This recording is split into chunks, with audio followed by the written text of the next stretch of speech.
बच्चों, online class में आपका स्वागत है। आज हम भूगोल खंड के दूसरे अध्याय को पढ़ेंगे। पाठ का नाम है भारत एक सामान्य परिचय।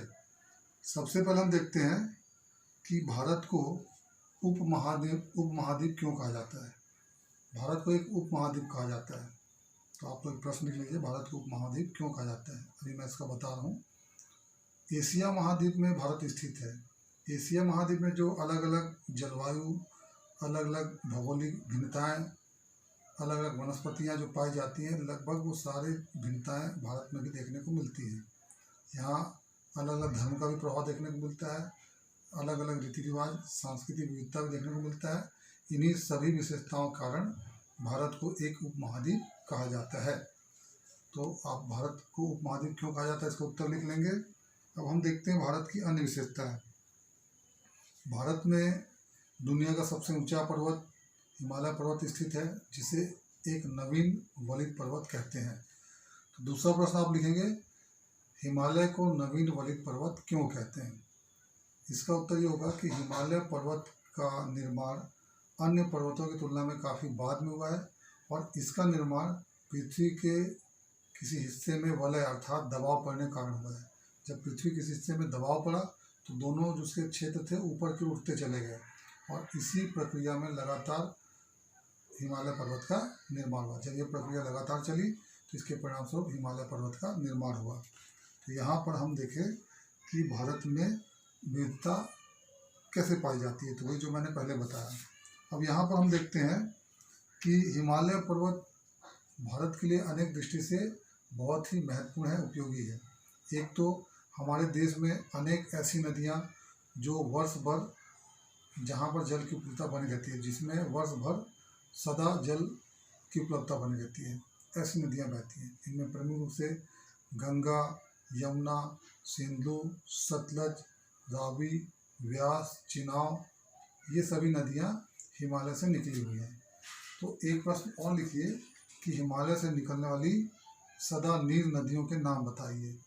तो ये नदियाँ हिमालय से निकलती हैं। दूसरा एक प्रश्न होगा कि हिमालय से निकलने नदियों में वर्ष भर जल क्यों रहता है। इसका सुन लीजिए आप लोग। हिमालय से जो नदियाँ निकलती हैं वो ग्लेशियर के पिघलने से वहाँ पर गर्मी के मौसम में ग्लेशियर का पिघलना और अधिक होता है। जब बाकी नदियाँ गर्मी के मौसम में सूख जाती हैं उस समय ग्लेशियर का पिघलना अधिक पैमाने पर होता है, जिसके कारण हिमालय से निकलने नदियों में वर्ष भर जल रहता है। अब हम देखते हैं हिमालय भारत की स्थिति, विस्तार और पड़ोसी देश। हम यहाँ पर भारत की अक्षांशीय और देशांतरीय स्थिति के बारे में पढ़ेंगे। हमने पढ़ा है पहले अक्षांश रेखा और देशांतर रेखा। तो यहाँ पर हम देखते हैं भारत का विस्तार 8 अंश 4 कला उत्तरी अक्षांश से 8 अंश 4 कला से 37 अंश 6 कला उत्तरी अक्षांश में और 68 अंश 7 कला से 97 अंश पूर्वी देशांतर के बीच स्थित है।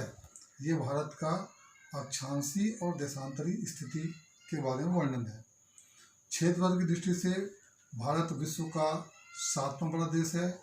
जनसंख्या की दृष्टि से भारत विश्व का दूसरा सबसे अधिक जनसंख्या वाला देश है। भारत का कुल क्षेत्रफल 32.9 लाख वर्ग किलोमीटर है और संपूर्ण विश्व का स्थल भाग का लगभग 2.47% भारत में है। तो ये तो भारत के बारे में कुछ रोचक तथ्य हो गए। अब इसमें प्रश्न आपको लिखना है कि भारत की अक्षांशीय और देशांतरीय स्थिति को बताइए।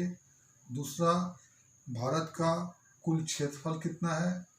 तीसरा प्रश्न लिखिए कि क्षेत्रफल की दृष्टि से भारत विश्व का किस स्थान में उसका नंबर आता है या विश्व का कौन से स्थान का देश है। अगला प्रश्न लिखिए कि जनसंख्या की दृष्टि से भारत की क्या स्थिति है। तो ये प्रश्न हो गया। आज इतना ही पढ़ेंगे, बाकी कल। धन्यवाद।